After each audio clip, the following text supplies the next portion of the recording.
and hopefully we get a lot of people tuning in. We did get a fair bit of action on X and Facebook, and this is something we're going to do. I'm going to go through literally everything she said in the debate. And if you go to the article, it is pinned right at the top of my Twix page there at Sam LaPaul. And literally, like you said, I saw the fact check were coming out late that night. They were inadequate. Yeah. Yes.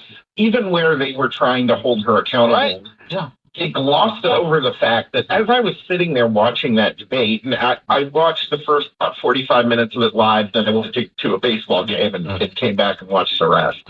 But the thought I kept having is, and from a policy perspective, I'm like, wait a minute, that's not true. Literally every sentence out of her mouth, it wasn't just some random platitude. I kept saying this, and it's like, there's almost no truth in this. Like the old axiom in intelligence, right? In terms of trying to feed information to an adversary on the geopolitical stage, there's an old axiom that you need two covers there back and forth on the first question about, are you better off now?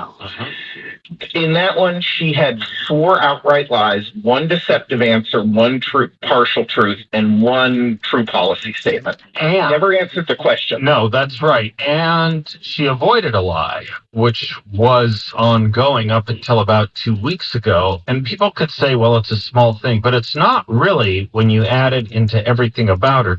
And that was her employment history with McDonald's. You would have thought that would have come up in that answer about her middle-class values and middle-class roots. She's dropped it because she knows that there's no proof of it, and there's no proof of it because it never happened. Right. It reminds me of Christopher Hitchens. Yeah. It reminds me of the Christopher Hitchens book about Bill Clinton, No One Left to Lie To. It is amazing how everything she says is a lie. Almost every sentence, I think, carries with it an untruth. It started from the very first sentence when she said, so I was raised as a middle-class kid. Right. And so that's where I started the fact check, pointing out she's the daughter of a Stanford professor father, biomedical researcher mother who worked for the Lawrence Berkeley National Labs. Right.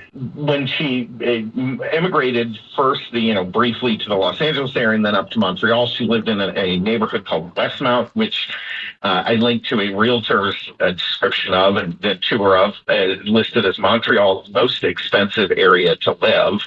And her paternal grandmother, Christiana Brown, is the daughter of Hamilton Brown, who, according to the Center for the Study of Legacies of British Slavery, was a wealthy plantation owner and slaveholder who left a lot of money to his heirs. So she is a child of silver spoon slavery, not the middle class. Right? That's a pretty big gap. Well, it is. And I don't know how, I guess I do know, but it still isn't a satisfactory explanation as to why the media doesn't pounce on more of it. For example, her taking down Joe Biden over the busing story back in 2019, I guess it would have been, or 2020, which also wasn't true. Right. And you would have thought, well, maybe there would have been more about that because Joe Biden was going to be the nominee. And I don't know. There was, I guess, because she became VP nominee, they didn't hit her hard on it. But all of these autobiographical statements of hers need to be taken with huge grains of salt. Huge. I mean, maybe like, Gibraltar-sized grains of salt. Enormous. And, what's interesting is of the last 3, four Democrat presidential nominees, we knew the histories and the background of 2 of them. And we still do not know the histories and background of 2 of them. Right? We know the history of Joe Biden. We know the history of Hillary Clinton. We know who they are, where they come from, how they grew up, all that kind of information.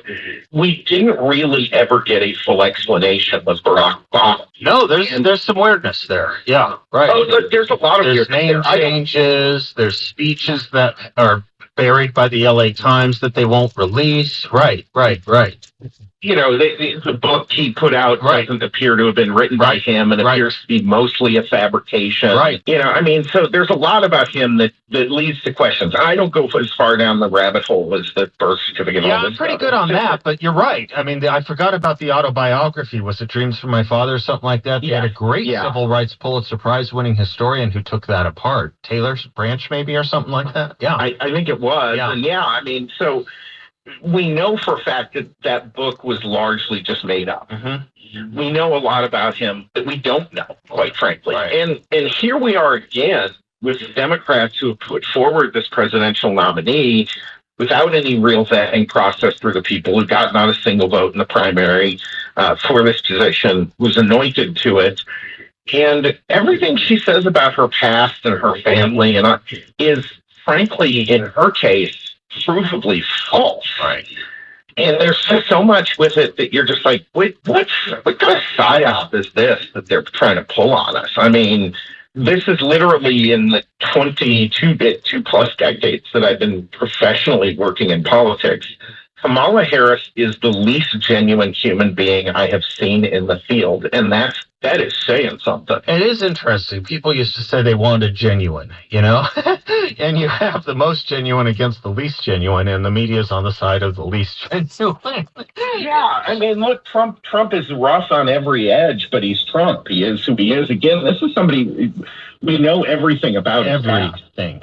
and too much. Yeah.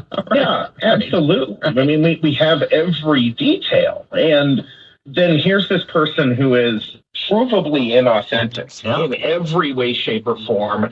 I did love Bernie Sanders' slip after the debate where he basically just admitted she's lying her butt off on the campaign trail to get elected. Right. All of that. And yes. And what I want to do when we come back, if we can, I'm going to take a quick commercial break, Sam.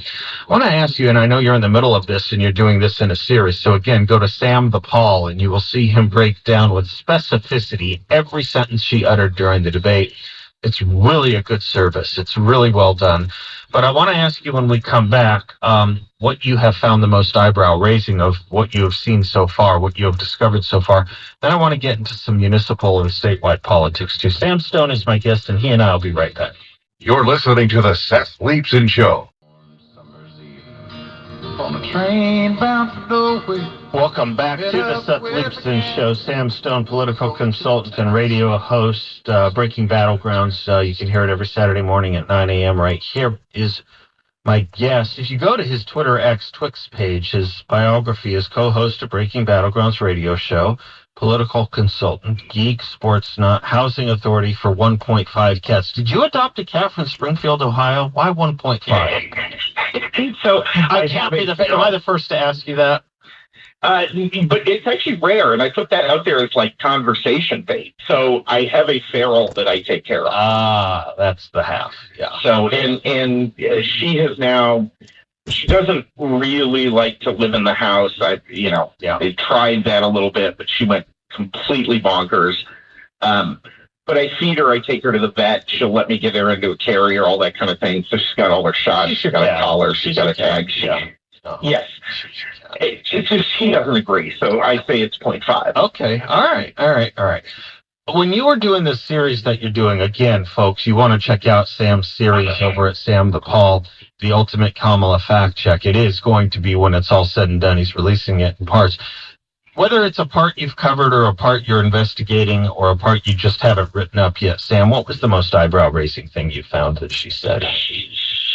Well, two things. I mean, actually, I led off with a bit on her background because it's so sort of ridiculous to just try to fake your background. But the biggest thing, quite frankly, was just the sheer volume of lying. So I finally got, the second part finally gets to, through all the initial back and forth on the economy, we haven't gotten into the rest of it. So at this point, it would be about 35 minutes into the debate, so maybe a third of the way through. Okay.